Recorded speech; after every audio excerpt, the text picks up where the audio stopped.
First alert, heavy snow is heading to the mountains. Snow totals could amount to several feet in the next couple days. A live look at Summit at Snoqualmie here, which needs all that snow, but it's going to make for dangerous travel conditions for drivers. Right now, we're seeing about 6,000 Puget Sound Energy customers without power as well. We have team coverage tonight with meteorologist Leah Pizzetti in studio tracking our forecast, and Cornelius Hawker is up on Snoqualmie Pass. Up to the minute coverage on this first alert day begins in 3 minutes. And from first alert to breaking news, we begin in Burien tonight with a crash involving a stolen car. That resulted in 2 people, including a child, getting seriously hurt. King 5's Maddie White joins us now live from Burien tonight with the latest from that scene. Maddie. Yeah, Madison, this is a tragic situation. We're working to find out whether the young child and adult that were the victims in the situation, whether they're going to make it. But right now, the medical examiner's car is here, so things are not looking good. I'm going to show you what you can see behind me. King County sheriffs say this silver Dodge Ram truck behind me is the suspect's car. You can't see the victim's car from where we are, really. Maybe you can see the roof just a little bit because beyond the crime tape here, upon impact, the victim's car rolled into somebody's front lawn through their light wooden fence right there. Now, authorities say it all started when the driver of the stolen truck was spotted by deputies at Sunset Park nearby. And those deputies were working patrol in marked vehicles when they noticed the man who went to drive away. Now, the office says the deputies followed him, but without their lights and sirens on. They said that this spooked the suspect and caused him to speed off, where they believe he later crashed into innocent bystanders driving in this quiet 25-mile-per-hour Burien neighborhood. And in that car, we're told, was a child. A juvenile that was at some point using either a booster seat or a car seat. So it was a young person. We're not talking about a teenager here. Now, according to the Sheriff's Department, the investigation continues, and so does the search for the suspect, who we're told got away on foot. Madison. And Maddie, the search for the suspect, as you just mentioned, is ongoing, and it's also challenging right now. Is weather to blame? That's right. Yeah, high winds and the combination of the winds and the proximity to SeaTac Airport are making this search really challenging for the Sheriff's Department right now because usually they'd get their helicopter up in the air to get that aerial view looking for a suspect. But due to these circumstances, quite a challenging mission today. Madison. All right, Maddie, if you know anything about this crime, contact authorities right away. Reporting live in Burien for us tonight. Maddie, thank you. Team coverage continues right now with Brady Wakayama, who spoke with a woman who came face to face with that suspect as he was running away from the scene. I saw the car accident. I put 2 and 2 together, and I realized that, okay, something's not right here. Just a couple doors down from this scene is a neighbor in disbelief. You could see the fear in his face and his expression, and more importantly in his voice. So it was really scary. She's describing her encounter with the man involved in Sunday's crash, who she saw just outside her window, trying to hide in a shed in her backyard, before he hopped her fence and ran away. Just screamed like, I'm trying to go home. But that still felt suspicious because I know my neighbors and I don't identify him as one of them. So automatically, that's when I called 911. She didn't want to be shown on camera due to safety reasons, but wanted to share this message to those impacted.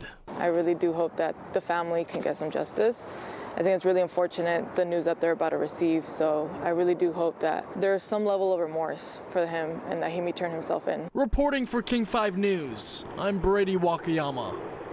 And taking another live look now at that crime scene, which is still ongoing in Burien. You see medical examiner officials there as well. We're going to follow this situation in Burien all evening long on King 5. Our Maddie White is still there at the scene right now. We'll check back in with her at 5:30.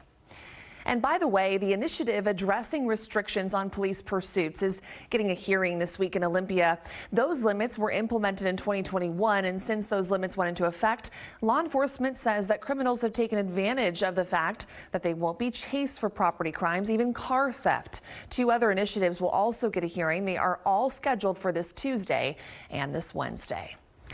Let's get right back to your forecast now. We have declared this a first alert day at King 5 with heavy mountain snow and rain that's really going to affect all of us through the end of this week. We have team coverage tonight, beginning with meteorologist Leah Pizzetti tracking this path of the storm and how much we're going to see the impact. Yeah, Madison, we're already certainly starting to see these impacts, and they're only going to worsen into our overnight hours. So it is a first alert weather day. The significant mountain snow will move in tonight and into tomorrow as well. You've probably already noticed those strong winds out there we've been feeling all day long. They are still blowing, but they will taper off into tonight. For the lowlands, it's mostly rain tonight, but we have a chance at some low-level rain-snow mix, and certain areas have a better shot at some accumulating snow for the lowlands. I'll show you that in just a bit, but first let's talk about these winds. These are our current wind gusts right now. Oak Harbor, 55 miles per hour currently feeling. Seattle, 45 miles per hour.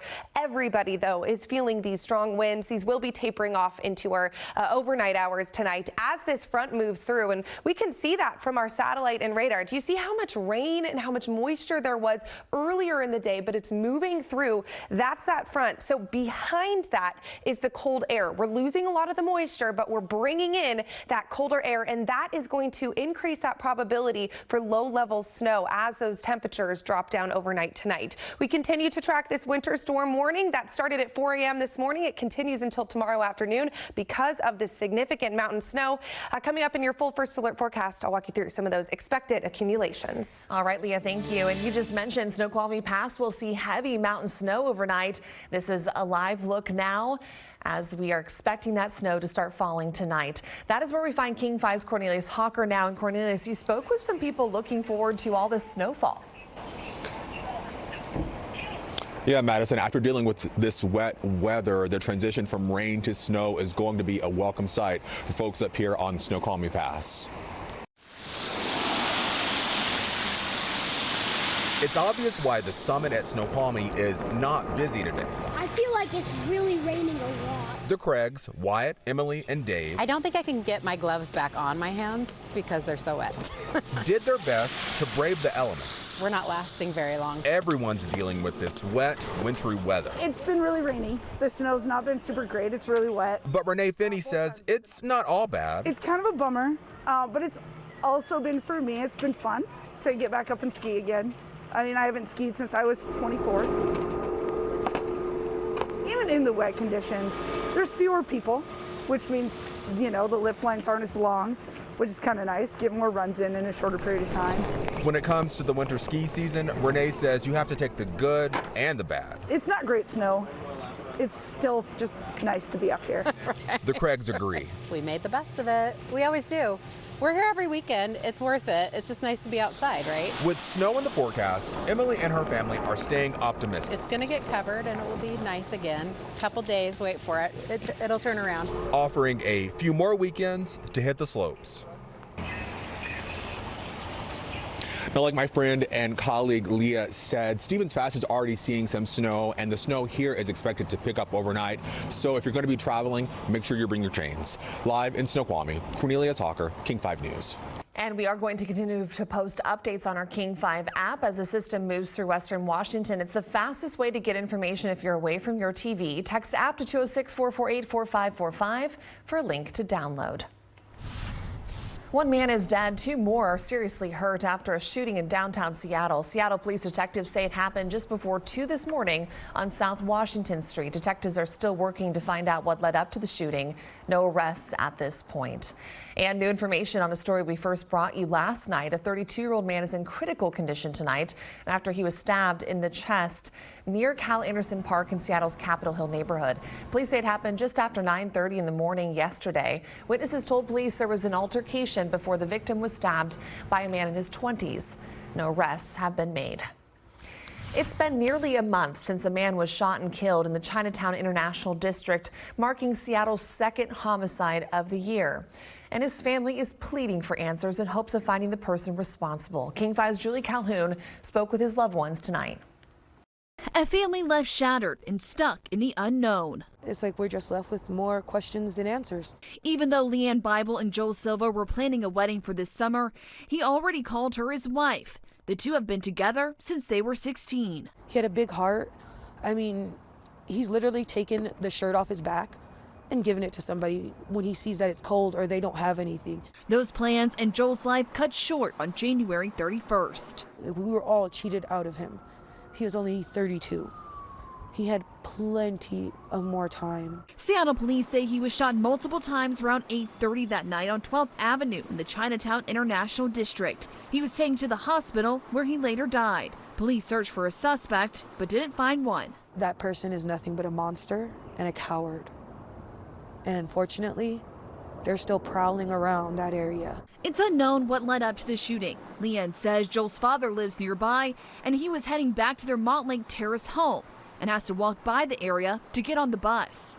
Anybody and everybody can literally end up like my husband. For Leanne, details are limited too, and says there's been a lack of communication from detectives. But we haven't heard anything, just silence. As she searches for answers, their 13-year-old son is left without a father. It's really hard on him. That was his dad, that was his best friend together, and then all of a sudden, that was taken away from him. And Leanne left without her better half. So half of me is now poofed. The other half is my 13-year-old.